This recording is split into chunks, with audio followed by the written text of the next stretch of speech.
fala-se um pouco da importância do tema da celeridade processual, a importância do tema de se discutir o sistema interamericano.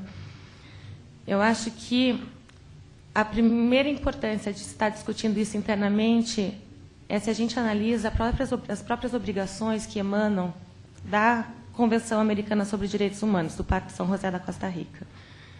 O artigo 1.1 do Pacto fala sobre a obrigação de respeitar os direitos, ou seja, que o Estado deve fazer tudo, não somente a obrigação de não fazer, mas também de criar mecanismos e criar condições para que os direitos, todos os direitos que são reconhecidos, sejam respeitados.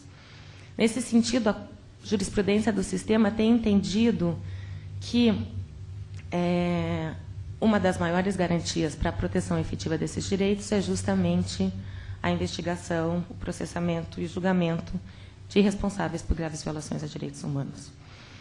E que essa obrigação de respeito, ela é intrínseca a todos. Então, quando a gente fala do direito à vida, a obrigação de proteger e respeitar o direito à vida, a gente também fala da obrigação de garantir uma investigação, de garantir um julgamento, e que esse julgamento tem requisitos, esse processo tem requisitos que também devem ser cumpridos e também são estabelecidos pelo sistema interamericano. Então, o tema é de extrema importância. Eu acho que, como foi mencionado, a gente tem tido cada vez mais um número crescente de decisões da Comissão Interamericana e sentenças da Corte Interamericana a respeito de casos que são levados por organizações sobre violações a direitos fundamentais no Brasil. E existe uma dificuldade no cumprimento e na implementação dessas decisões. E, para uma maior eficácia desse cumprimento, é importante que haja um maior conhecimento do próprio sistema para que a gente possa, de certa forma, pressionar os Estados para que cumpram. O Brasil, diferentemente de outros países da América Latina, não tem um procedimento específico para cumprimento de decisões e sentenças. Então, esse procedimento tem sido estabelecido caso a caso, dependendo, em muitas partes, da vontade política dos governos do Estado e do governo federal. Por exemplo, o que tem sido feito, em geral, aqui, nesse caso, por exemplo, do Garibaldi, que não é um caso de CGI, é um caso da Organização de Justiça Global, relacionado à morte de um sem-terra no estado do Paraná, o governo federal, que é quem representa o Estado brasileiro, na OEA, na comissão e na corte, faz uma articulação em conjunto com o Estado onde ocorreu a violação, nesse caso o Estado do Paraná, para que seja cumprida essa decisão. Só que a gente não tem parâmetros específicos de como que vai se dar esse cumprimento e quem é responsável por o que no cumprimento. Quando a gente fala de cumprimento de sentença, eu não sei se todos conhecem as sentenças da comissão e da corte, as sentenças e as decisões, elas têm um caráter bastante amplo, que isso iniciou lá no comecinho do Sistema Interamericano de Direitos Humanos. Então, quando o sistema é criado, principalmente a Corte Interamericana, começam a aparecer vários casos, que são casos de violações sistemáticas, ou seja, não são violações individuais, específicas, como era o que ocorria, por exemplo, na Corte Europeia. Então, a princípio, tenta-se utilizar a jurisprudência da Corte Europeia de Direitos Humanos e aplicar essa jurisprudência no sistema interamericano, na Corte Interamericana. E percebe-se que isso não é suficiente, que a jurisprudência da Corte Europeia era no sentido de responsabilizar o Estado pela violação de uma obrigação internacional e determinar o pagamento de uma indenização pecuniária. Essa era a medida básica da Corte Europeia. Na Corte Interamericana, isso começa a ser feito no primeiro caso. Então, a gente tem, por exemplo, um primeiro caso julgado na Corte Interamericana, que é o caso Velázquez Rodrigues, em que a medida de reparação é meramente uma indenização. Percebe-se que isso não é o suficiente. Então, a Corte começa a desenvolver a sua jurisprudência para determinar outras medidas de reparação, além de uma indenização pecuniária, que incluem, e já incluíram no passado, a mudança de lei, quando uma lei nacional viole uma obrigação de um Estado-parte. Por exemplo, tem um caso bastante representativo do Chile, que é chamado Última Tentação de Cristo, que é baseado no livro e filme homônimos, que foram proibidos no Chile. A divulgação de ambos, a publicação, foram proibidas, e a Corte Interamericana entendeu que essa proibição era contrária à liberdade de expressão prevista, ao direito à liberdade de expressão previsto no Pacto de São José da Costa Rica, e que havia uma necessidade, porque a lei permitia essa restrição, havia uma necessidade de mudança legislativa, e essa legislação não era uma mera legislação, era a Constituição do Chile. Então, logo em seguida da decisão da Corte Interamericana, houve uma mudança constitucional no Chile que permitiu a revisão desse instituto, que permitia a proibição de filmes ou livros que tivessem uma abordagem religiosa que eles entendiam que poderia ser proibida. Outro caso emblemático, a gente acha que o convite para vir falar hoje veio um pouco de uma conversa sobre isso, foi o caso Barrios Altos contra o Peru, que é um caso, o primeiro caso que chega à Corte Interamericana falando sobre leis de anistia.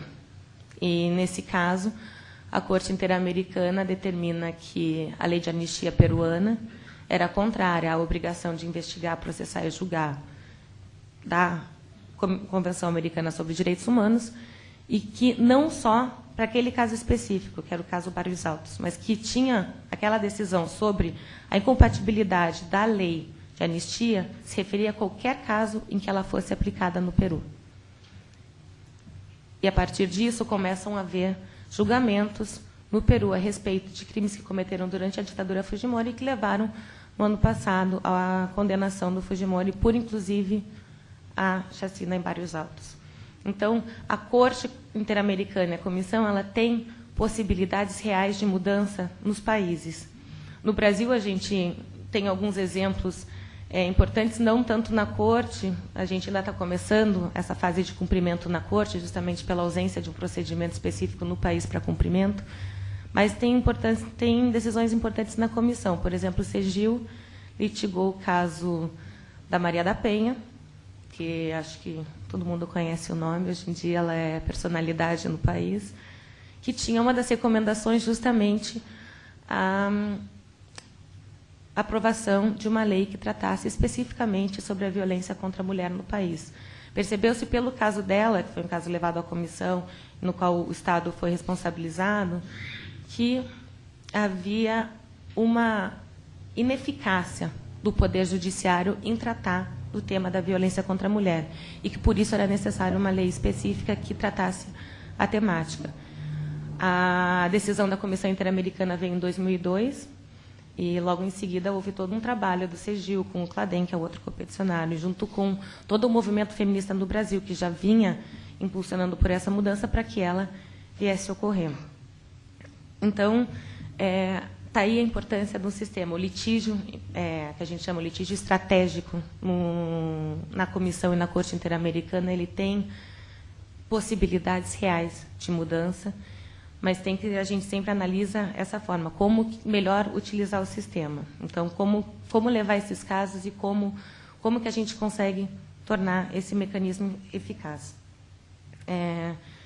Eu não sei, como é uma plateia grande, normalmente é fácil a gente distinguir qual que é a plateia. Aqui eu acho que a plateia geral. Eu vou fazer uma introdução rápida. Eu tinha pensado como que eu ia tratar o tema, e eu quero falar menos do que eu tinha planejado para permitir que vocês façam perguntas, porque eu acho que é um tema de interesse de vários. Mas tinha pensado em falar um pouquinho sobre o que é o sistema, porque eu não sei se todo mundo conhece o que é o Sistema Interamericano de Direitos Humanos ou não. Então, eu trouxe alguns slides, eu vou passar rapidamente por eles para falar um pouquinho sobre o que é isso, para depois a gente entrar no tema específico da celeridade processual, que é o foco dessa apresentação. Então, aqui tem uma breve história do Sistema Interamericano. O Sistema Interamericano a gente entende principalmente como a Comissão Interamericana e a Corte Interamericana de Direitos Humanos, dentro da Organização dos Estados Americanos. Além desses dois mecanismos, a gente tem outros mecanismos, mas o Sistema Interamericano, como se, é criado em 1948, quando é criada a Organização dos Estados Americanos, e é elaborada a Declaração Americana dos Direitos e Deveres do Homem. Se vocês analisam a data, maio de 48, vocês vão perceber que essa declaração precede a Declaração Universal de Direitos Humanos. Então, é interessante que a gente tenha um instrumento regional, né, de proteção, que até precede a declaração, que é reconhecida internacionalmente. E essa declaração, ela tem um papel bastante fundamental na proteção dos direitos humanos. Vou falar um pouco adiante sobre a Convenção, quando ela é aprovada, o Pacto de São José, mas a declaração ela é mais ampla na proteção de direitos do que a Convenção Americana. A Convenção Americana ela se baseia principalmente em direitos civis e políticos. Ela é muito espelhada no Pacto Internacional de Direitos Civis e Políticos. Já a declaração prevê vários direitos econômicos, sociais e culturais. Então, ela é utilizada, muitas vezes, para preencher algumas lacunas da Convenção Americana, quando a gente faz esse litígio, quando a gente analisa quais as obrigações do Estado de acordo com os instrumentos internacionais.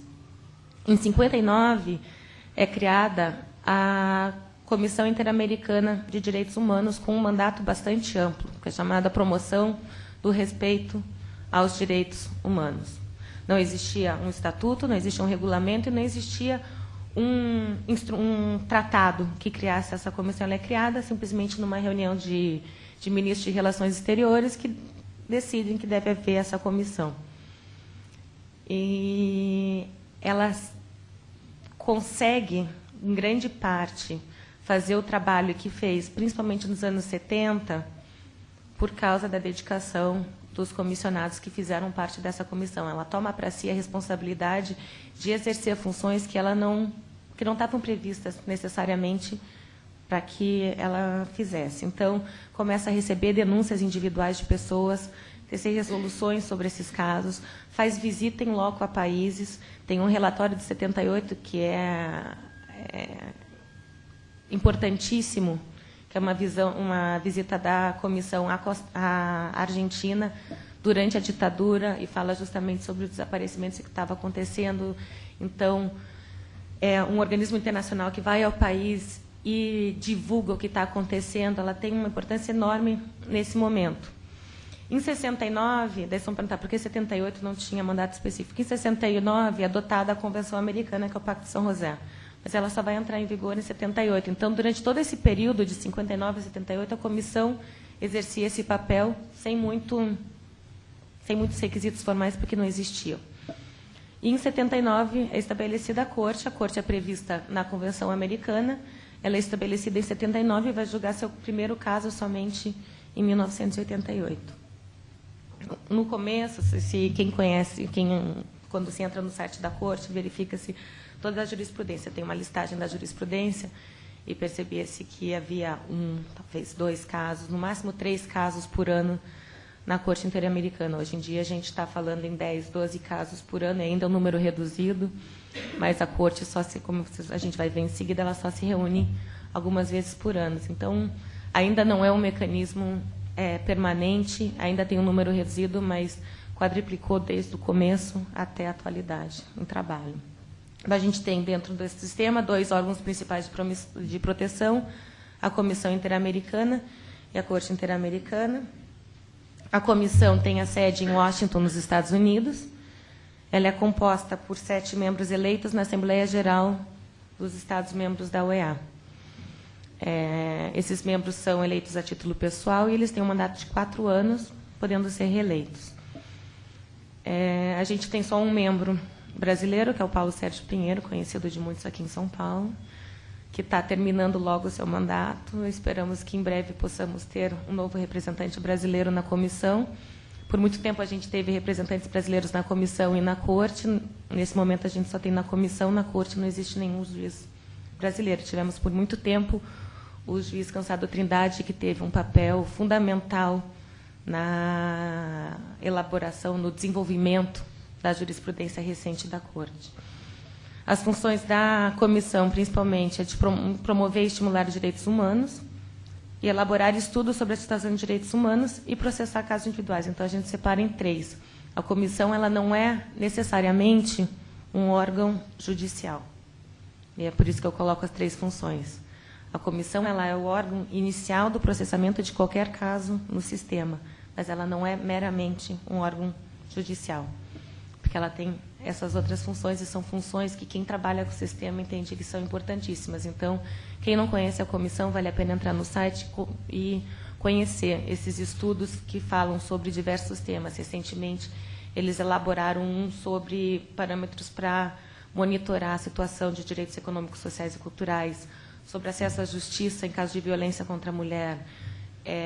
Elaboraram um recentemente sobre a situação de Honduras, que está com a situação. Então, eles vão fazendo estudos específicos, dependendo do requerimento de pessoas ou também de situações específicas de urgência e risco nos países. E a promoção e o estímulo aos direitos humanos, eu acho que a comissão teve aqui acho que faz uns 2 meses, né, que eles estiveram, teve aqui em São Paulo também, e essa faz parte, apesar de ser uma visita executiva, quando eles estiveram aqui, faz parte desse trabalho de promoção. Então, levar o trabalho da comissão aos estados para que seja conhecido, para que seja utilizado esse mecanismo. Então, a gente não precisa necessariamente utilizar o sistema para o litígio de casos. Claro que a gente está na ordem, a gente pensa diretamente em litígio, mas existem outros instrumentos importantes. Um deles, por exemplo, eu coloco aqui todos os instrumentos que a gente tem, mas um deles, por exemplo, são as audiências. Quando a gente fala em audiência, a gente pensa em audiência de casos, mas na comissão a gente tem audiências temáticas. E a comissão recebe audiências temáticas 2 vezes ao ano, normalmente em março e outubro, novembro. Então, qualquer um pode levar uma situação específica, pedir uma audiência e levar uma situação específica de violação para a comissão. E pode fazer pedidos, por exemplo, uma visita para que seja analisada essa situação, ou que seja elaborado um estudo sobre essa situação específica, como é que existem alguns parâmetros, algumas guias internacionais que possam servir de modelo nos países sobre esse tema. Então, esses são alguns dos pedidos que são possíveis dentro da comissão, além do litígio específico. Eu não vou entrar em todos, é justamente que eu quero falar mais rapidamente para permitir a pergunta. E daí temos a corte, que é em São José da Costa Rica. Então, em Washington, Estados Unidos, onde é a sede da OEA, e a corte em São José, na Costa Rica. Isso, às vezes, causa problemas logísticos, porque não é tão perto um do outro, e eles trabalhavam sempre muito em conjunto, até a mudança do regulamento esse ano. O regulamento da comissão e da corte foi reformado em parte no começo do ano.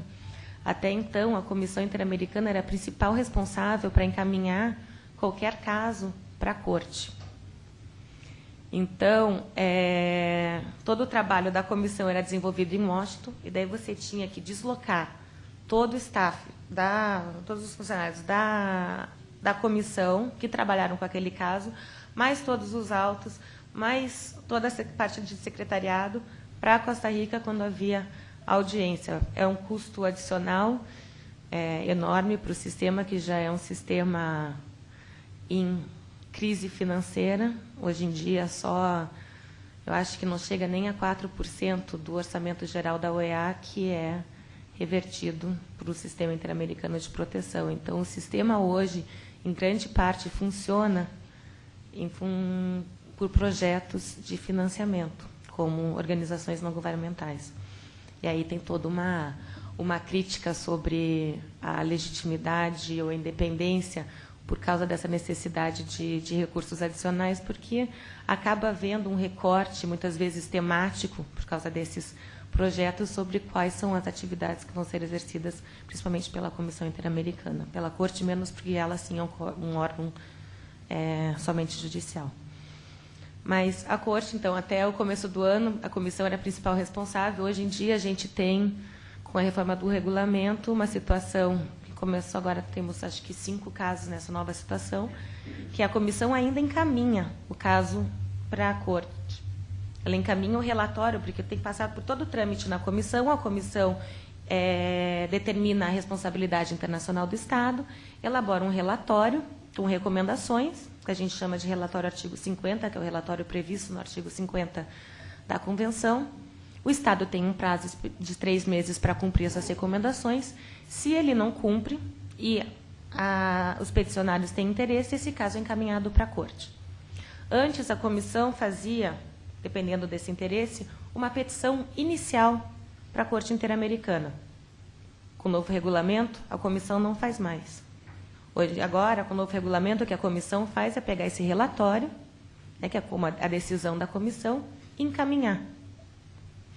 E todo o ônus probatório passa a ser, então, do peticionário, de quem peticionou a Comissão Interamericana, dos representantes das vítimas ou dos familiares das vítimas. Então, com essa reforma, uma coisa que a gente solicitava há muito tempo, para até dar mais independência para os representantes, mas causou um peso maior, uma responsabilidade maior para os representantes.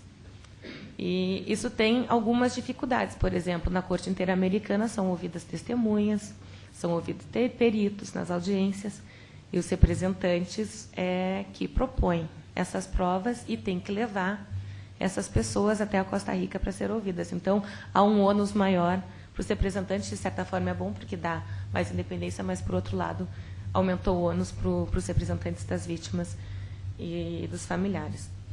A Corte é composta por juízes, que também exercem funções a título pessoal e tem um mandato de 6 anos. Então, é um pouco diferente. Vocês vão ver que aqui na Corte, eles são eleitos por estados partes da Convenção. Então, só estados que ratificaram a Convenção Americana é que podem nomear juízes para fazer parte da Corte.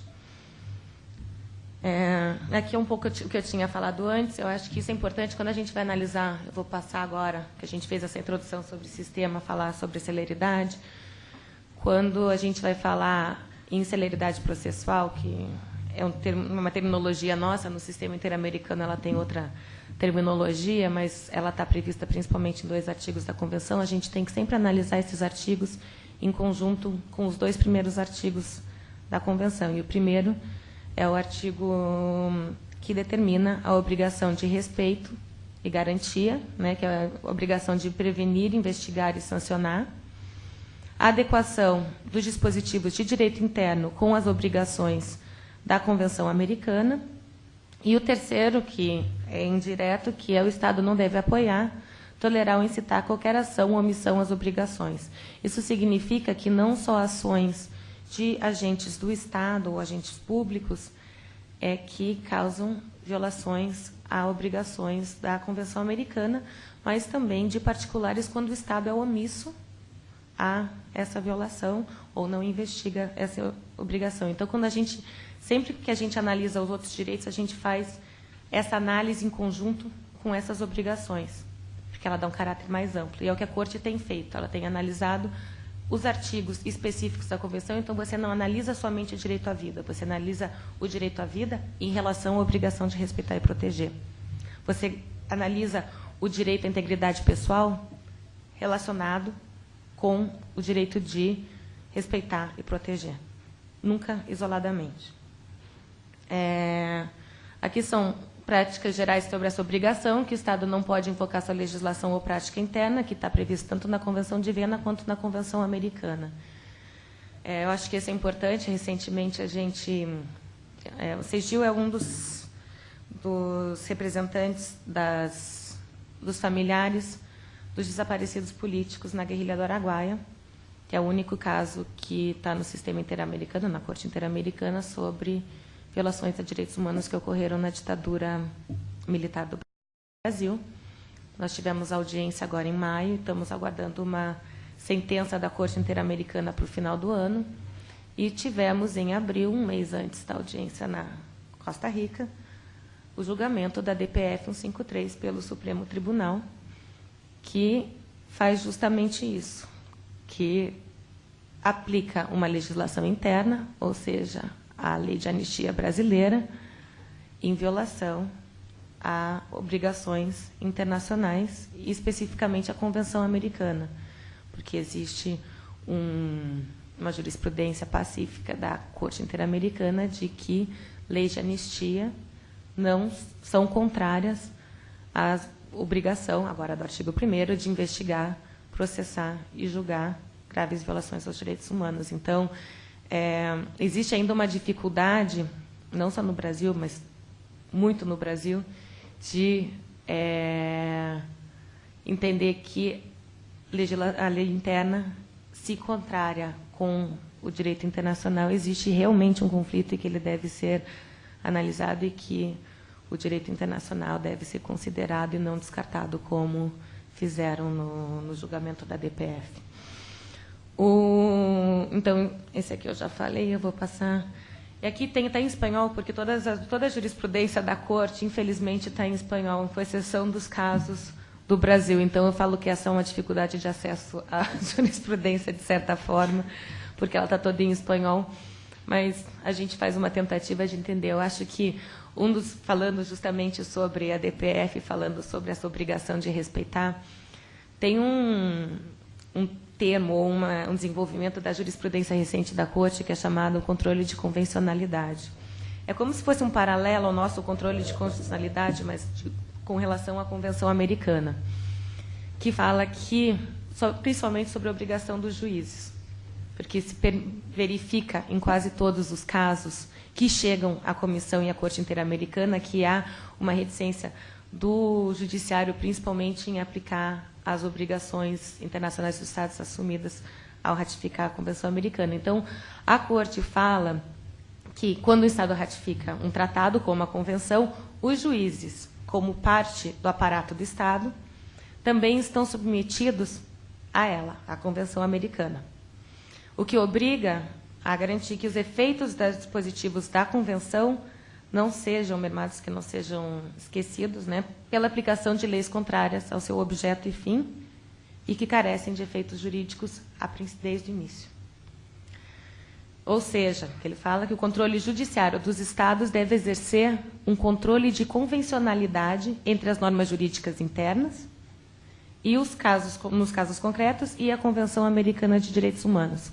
Então, esse controle ele é feito pela Corte, mas, recentemente, esse foi o primeiro caso em que a Corte fez isso, que é o caso Amanecida Arellano versus Chile, de 2003, ela passou essa responsabilidade também aos juízes nacionais. Então, além desse controle pela Corte, os juízes internos dos países devem realizá-lo. E a lei, nesse mesmo parágrafo, mais para frente, que é o parágrafo 124, ela fala que, além de aplicar somente as normas previstas na Convenção Americana, os juízes nacionais devem aplicar a interpretação dada a essas normas pela Corte Interamericana. Então, além de conhecer somente a Convenção, o texto da Convenção, é importante conhecer como a Corte Interamericana tem interpretado essas obrigações, para que elas sejam aplicadas internamente de forma adequada à jurisprudência da Corte. Quando a gente fala em celeridade processual, a gente fala sobre 2 artigos específicos que prevêem o prazo razoável e o outro é um recurso rápido. Então, quando trata-se de celeridade, a gente trabalha principalmente com 2 artigos, que são os artigos 8º e o artigo 25 da Convenção Americana. Deixa eu tomar um café. O artigo 8º fala o seguinte: toda pessoa tem o direito a ser ouvida, com as devidas garantias e dentro de um prazo razoável, por um juiz ou tribunal competente, independente e parcial, estabelecido anteriormente por lei. E continua, porque é um artigo enorme. Mas, para essa análise da celeridade processual, seria interessante o prazo razoável. Depois, esse conceito de prazo razoável vai ser desenvolvido pela jurisprudência da Corte. Daí, pensando nessa novo desenvolvimento, a gente deve conhecer o que significa esse prazo razoável, para entender como é que se aplica esse dispositivo da Convenção Americana. O artigo 25, que fala sobre a proteção judicial, tem um texto diferente. Fala que toda pessoa tem direito a um recurso simples e rápido ou a qualquer outro recurso efetivo perante juízes ou tribunais competentes. Então, aqui a gente tem 3 conceitos de o que seria um recurso adequado de acordo com a Convenção Americana. Ele tem que ser simples, rápido e efetivo. Então, não só rápido, que entraria a celeridade processual, mas também simples e efetivo.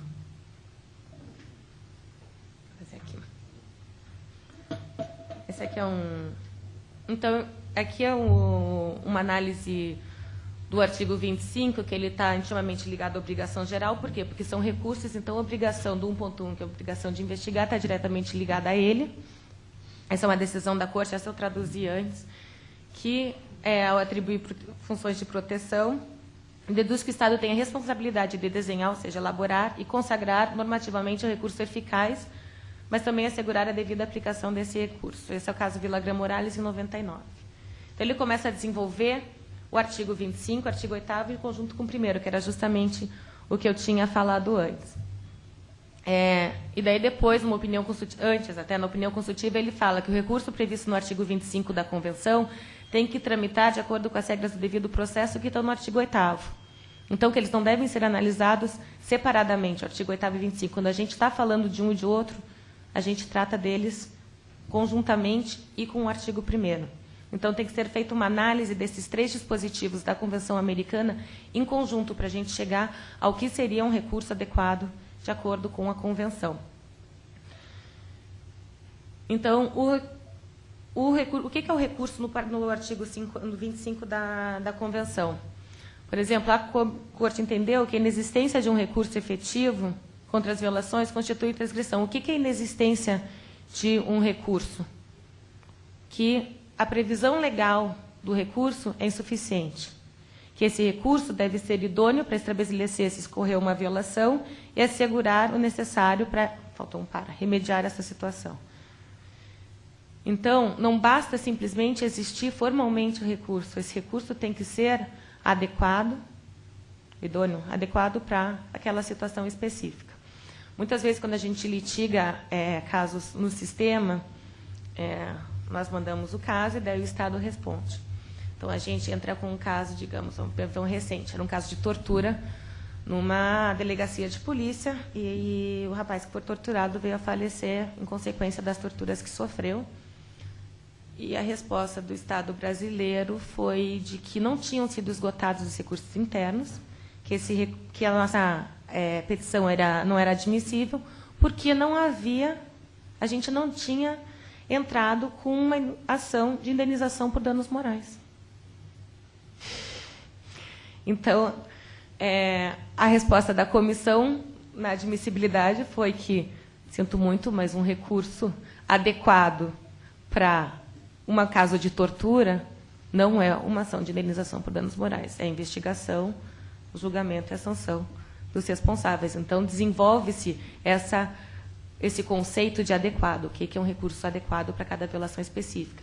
Por exemplo, pode-se dizer, a sentença que foi mencionada aqui do Garibaldi, eu lembro que houve toda uma discussão se o mandado de segurança seria um recurso adequado ou não para proteger a situação específica. E a Corte entendeu que, para o que se queria, naquele caso, ele não tinha sido suficiente. Então, tem toda uma análise, não só da existência formal, mas também da eficácia e da adequação desse recurso para os fins que se quer ao acessá-lo. Então, aqui eu trouxe algumas jurisprudências do sistema sobre o que é o recurso eficaz. No Velázquez Rodrigues, que é esse primeiro caso aqui, eu acho que, quando alguém me pergunta como é que eu começo a estudar sistema interamericano, eu falo, leia Velázquez Rodrigues, que tudo que a gente tem se desenvolveu desse caso. Fala que o recurso eficaz é a capacidade para produzir o resultado para o qual foi concebido. Então, se ele foi previsto para uma finalidade específica, essa finalidade não foi alcançada, ele é ineficaz. É esse o conceito que a gente trabalha dentro de recurso eficaz. Então, quando a gente fala em celeridade, a gente não pode trabalhar ela isoladamente. A gente trabalha a celeridade em conjunto com o recurso adequado, o conceito de recurso adequado e recurso eficaz. Mesmo porque um recurso não é eficaz se ele não é realizado num prazo razoável. O prazo razoável é um dos requerimentos para a eficácia de um recurso. E não são considerados eficazes aqueles recursos que, em razão das condições gerais do país ou circunstâncias particulares do caso, resultem ilusórias. Essa também é lá no comecinho da jurisprudência da Corte. E daí umas situações específicas em que não foi considerado, recursos não foram considerados eficazes. Por exemplo, quando não há independência no judiciário, que é um caso do Peru, quando faltam os meios para executar as decisões, eu tenho certeza que tem muita gente interessada nesse segundo tema, que eu acho que é uma discussão que a Ordem tem trazido, principalmente em relação aos precatórios. Outra situação que configura um quadro de denegação de justiça, por exemplo, a demora injustificada na decisão, que é justamente o tema de hoje, e não exista acesso ao recurso judicial, por exemplo, em alguns países em que não há defensoria pública, ou alguns estados do país que ainda não há defensoria pública. Então, a inexistência do acesso ao recurso judicial foi entendida pela Corte Interamericana como uma violação a esse conceito de recurso eficaz. Daí, como um dos elementos que eu falei é a demora injustificada, que é justamente nesses termos que a gente trata da celeridade na Corte Interamericana, existem 3 elementos que a Corte utiliza para determinar o que é demora injustificada, que são elementos que foram trazidos da Corte Europeia. Um é a complexidade do assunto, o segundo é a atividade processual do interessado, e o terceiro é a conduta das autoridades judiciais. Isso foi trazido primeiramente no caso da Dini Lacaio na Corte, mas ela é diretamente um conceito da Corte.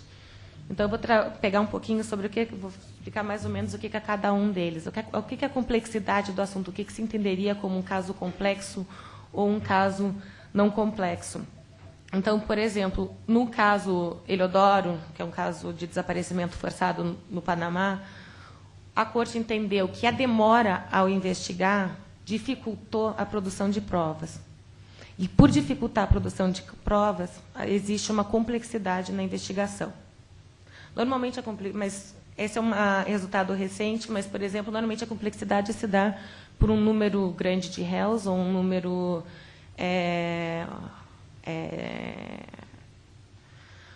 por uma situação mais complexa, em que são vários os fatos violatórios, então, ou vários os crimes a que são acusados, várias condutas delitivas. Então, esses normalmente são os casos complexos. Mas como é que a Corte trabalha? Então, você tem que ter esses 3 elementos, a complexidade e a atuação das partes e do judiciário. Então, apesar de um caso complexo, que a gente se vê... que apesar da dificuldade, como na Heliodoro, no segundo, que é o caso Vale de Jaramillo, que não se justifica uma demora. Nesse caso, a Corte fala que, apesar das condições do país e da complexidade, se a gente olhar no finalzinho, considera que a dificuldade do assunto que se investiga na jurisdição não justifica por si mesma que o processo penal continue aberto depois de 10 anos. E ela fez isso com 10 anos, fez isso com 7 anos, fez isso com 13 anos em casos complexos. Então, ele é um item para ser analisado e talvez permita uma flexibilização maior desse conceito de demora injustificada, mas por si só não é determinante. Então, apesar do caso ser complexo, a Corte entendeu que, em vários casos, quando há uma demora de 7, 10, 12 anos na tramitação, existe, sim, demora injustificada. Então, o que é a atividade processual? Normalmente, os casos que chegam na Corte são casos sobre graves violações, então, normalmente relacionados ao direito penal. E ele tem trabalhado principalmente com isso. Então, a gente normalmente não utiliza esse requisito, porque a atividade processual do interessado seria, principalmente, quem é responsável por ação pública incondicionada é o Ministério Público. Então, a gente coloca, a responsabilidade já é do Estado. Se há uma inação do Ministério Público na persecução penal, essa responsabilidade já é do Estado e a demora se dá de irresponsabilidade para o Estado. Esse item é em relação aos outros casos. Então, o caso Bulassi é um dos poucos casos que não são penais que chegaram à Corte Interamericana, e ela entende que a apresentação de recursos protelatórios são uma violação ou demonstram dentro desse conceito de atividade processual, demonstra a falta de interesse em que seja o recurso ante rapidamente. Então, nesse caso, não se encontrou uma violação ao prazo razoável pela demora justificada do processo, porque entendeu-se que houve a impetração de vários recursos protelatórios. E, por fim, a conduta das autoridades judiciais, que fala que a proteção tem que ser tolerada, que não pode ser tolerada ou permitida pelos órgãos judiciais, para garantir essa eficácia do recurso. Então, o que a gente utiliza normalmente? Essa é o carro-mãe, é o nosso grande argumento em relação à demora justificada em quase todos os nossos casos. Eu digo que, sei lá, 85% dos casos em que o CGU litiga, a gente trabalha com a conduta das autoridades judiciais como um dos elementos violatórios do prazo razoável e que demonstra a demora justificada. Então, a gente tem casos de inação em que o processo fica paralisado durante anos. Uma análise ou a falta de impulso pelo Ministério Público. Então, aqui está judiciais, mas a gente trabalha o Ministério Público como sendo órgão do Estado dentro desse conceito. A falta de impulso processual, a falta de interesse em investigar. Então, isso causaria uma demora e daí uma violação. Então, quando a gente trabalha esse conceito de demora justificada e prazo razoável, a gente trabalha com a violação específica do artigo 8º e 25 em relação ao primeiro, mas essa análise também é importante que eu fale aqui, para a admissibilidade de caso, porque, como eu falei antes, um dos requisitos é o esgotamento. Mas uma das exceções do esgotamento dos recursos internos é a demora injustificada. Então, esses conceitos são importantes não só para determinar uma violação específica, mas também para analisar a admissibilidade ou não de um caso no sistema interamericano. Enfim, eu acho que sobre o prazo eu queria colocar essas ideias gerais e possibilitar que vocês me façam perguntas e a gente discute sobre esses conceitos que estão no sistema, porque eu acho que a gente tem pouco tempo para falar sobre tanta coisa. Mas espero que, com essa pequena apresentação sobre o que o sistema tem determinado, tenha suscitado um pouquinho de curiosidade sobre como é que a gente pode aplicar essa jurisprudência internamente nos casos em que a gente vem trabalhando. Obrigada.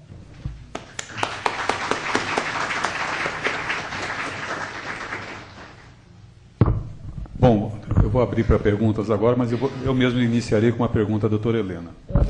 Não é uma pergunta nitidamente técnica, na verdade é uma pergunta, é mais um aconselhamento. Nós estamos na Comissão de Direitos Humanos, diante de vários militantes de direitos humanos, pessoas jovens, inclusive, que estão se interessando pelo tema, um tema que cada vez mais, nessa era da globalização, cresce. A pergunta o aconselhamento é, como uma pessoa pode proceder para se envolver na luta de direitos humanos através qual seria seu aconselhamento para utilizar todos esses mecanismos ricos e importantes do Pacto São José da Costa Rica? Uau! São vários os mecanismos, quando eu apresentei, são vários. Então, há uma possibilidade, primeira, do uso do sistema com o litígio. Mas o litígio no sistema também, apesar de ter toda uma jurisprudência consolidada sobre demora injustificada, prazo razoável, também demora o seu tempo. Então, o litígio de um caso no sistema, hoje em dia, só na comissão está demorando mais ou menos 5 anos, e daí na corte mais uns 2 anos, são 7 anos em média de trâmite internacional. Então, a gente sempre fala que esse litígio deve ser estratégico. A gente tem que pensar em casos que demonstrem uma situação sistemática de violação. A gente leva um caso que, por si só, e por meio das recomendações e medidas de reparação determinadas no sistema, possa causar mudanças estruturais no país. Então, que não haja uma condenação somente naquele caso específico, mas que as medidas de reparação que venham a ser determinadas possam ter um efeito muito maior. Então, esse é um primeiro conselho. Quando a gente pensa no uso do sistema, não pensar nele como o que no sistema a gente chama de quarta instância. Que não seja um recurso adicional a gente ser usado, porque dessa forma ele não é eficaz.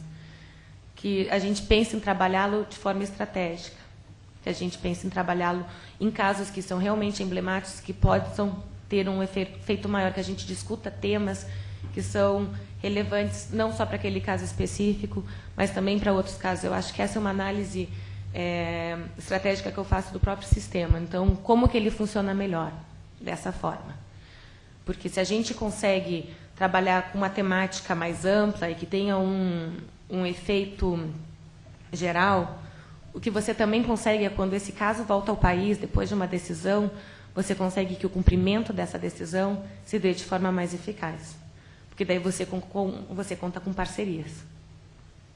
Porque o sistema, infelizmente, não é uma medida, todo mundo fala, não tem uma medida de coação para que o Estado cumpra uma sentença ou uma recomendação da comissão. Então, depende muito da pressão que se faz para o cumprimento dessas medidas.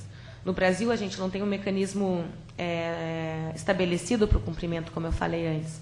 Em outros países, como a Colômbia ou o Peru, já existe. Então, é mais fácil, porque vem uma sentença da Corte Interamericana.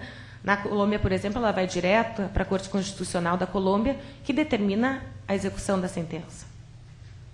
No Peru, vai para uma comissão específica que é responsável pelo cumprimento das sentenças, que dali ela envia para os vários órgãos do Estado que são responsáveis pelo cumprimento, o que deve ser feito por cada um deles. No Brasil, a gente não tem, então a gente ainda depende muito de pressão política. Então, se a gente pensa estrategicamente nos casos que a gente leva, a gente consegue um apoio maior e consegue, dessa forma, causar uma pressão para que essas decisões sejam cumpridas. E é um trabalho que não se inicia depois somente de uma sentença, é um trabalho que você vai desenvolvendo antes. Por exemplo, o caso Maria da Penha, a gente já havia um trabalho anterior com o movimento feminista, que a decisão, no caso Maria da Penha, foi um empurrão adicional. E porque já existia essa pressão, a gente conseguiu lograr, 4 anos depois, a aprovação da lei. Então, o uso do sistema ele tem que ser analisado de forma estratégica, em conjunto com outras medidas. Isso é muito importante quando a gente pensa no sistema interamericano. Eu acho que essa é uma análise importante. Mas ele tem outras coisas. Por exemplo, para quem além do litígio, estou falando do litígio, mas, como eu falei, as audiências temáticas, a gente volta e meia faz uma audiência temática. Acho que foi em 2007 que o CEGIL fez uma audiência temática sobre mulheres encarceradas, que foi uma audiência mulheres privadas de liberdade. Foi uma audiência, a gente fez uma sobre o Brasil e a gente fez uma estratégia em conjunta com outras organizações para fazer em outros países também, e foram levadas essas situações para a Comissão Interamericana, que está, nesse momento, analisando e vai fazer um estudo sobre essa temática específica. E, no Brasil, levou a criação de uma comissão especificamente para tratar dessa matéria, que tem desenvolvido alguns parâmetros que de alguma forma melhoraram, de outras não, a situação que foi denunciada numa audiência temática. Então, não foi pelo litígio de um caso, mas numa audiência temática. A gente vai até a comissão, a audiência temática é quase como se fosse quase uma mesa redonda, mais ou menos, mas não uma mesa redonda, porque você vai até Washington, quando tem as sessões da Comissão Interamericana. De um lado você senta as organizações que estão, ou o indivíduo, ou quem seja, que está denunciando uma situação específica, de outro lado o Estado brasileiro e a Comissão Interamericana, e você apresenta a situação específica. Você normalmente tem uns 20 minutos para apresentar essa situação, o Estado tem 20 minutos para responder, e depois a comissão faz 20 minutos de perguntas. Então, é uma oportunidade de estar num órgão internacional e discutir temas que são importantes, que não sejam pelo litígio, mas que podem, naquele momento, trazer medidas importantes para dentro do país. Então, é um mecanismo importante. Além disso, eu acho que, talvez, para quem não quer usar no litígio ou não quer acessar o sistema, eu acho que é conhecer. Eu acho que eu trouxe aqui a jurisprudência sobre um tema específico, que é o prazo razoável e demora injustificada da Corte. Mas a Corte tem jurisprudência sobre infinitas questões. E eu acho que a gente tem que começar a trazer essa jurisprudência em conjunto com as obrigações que o Estado assumiu ao ratificar a Convenção Americana para dentro do país. A gente tem que, peticionando no país, utilizar essas obrigações. Tem que começar a trazer essa jurisprudência. Tá, a gente tem essa obrigação e a Corte Interamericana, que é o órgão competente para interpretar a Convenção Americana, disse que isso significa isso. E isso não está sendo cumprido internamente. Então, a gente tem que começar a conhecer um pouco mais, estudar um pouco mais a comissão, as decisões da comissão, as decisões da Corte, porque eles são ferramentas importantíssimas para o trabalho dentro do país, não só para utilizar o sistema acessando diretamente o sistema, mas para o trabalho de advogados, de promotores, de juízes dentro do país. Eu acho que ela é muito pouco usada no país. A gente analisa, por exemplo, recentemente a gente fez uma pesquisa comparativa com outros países da América Latina para ver como é que as cortes constitucionais dos países utilizavam a jurisprudência da Corte Interamericana de Direitos Humanos. E no Brasil a gente encontra 3 ou 4 situações, uma recente da DPF que fala que é inválida, a outra que é uma transcrição, uma opinião consultiva da Corte sobre liberdade de expressão, transcreve-se em 10 páginas, quer dizer, não se faz uma, apesar que eu acho que já é um avanço de estar utilizando a jurisprudência, não se faz uma avaliação da jurisprudência, mas transcreve-se a opinião consultiva da Corte Interamericana.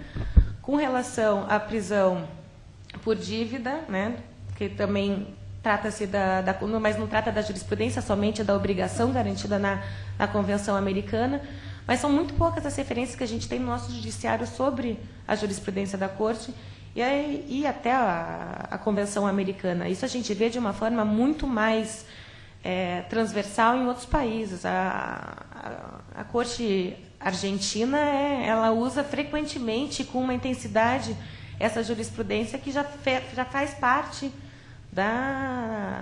do próprio pensar do judiciário. Então, eu acho que o que o sistema tem a contribuir principalmente é nisso. Eu acho que a gente tem que conhecer mais para usar mais. E não usar mais somente no acesso internacional, que é importante e deve ser feito, mas usar também internamente no nosso dia a dia. Eu acho que é nesse sentido.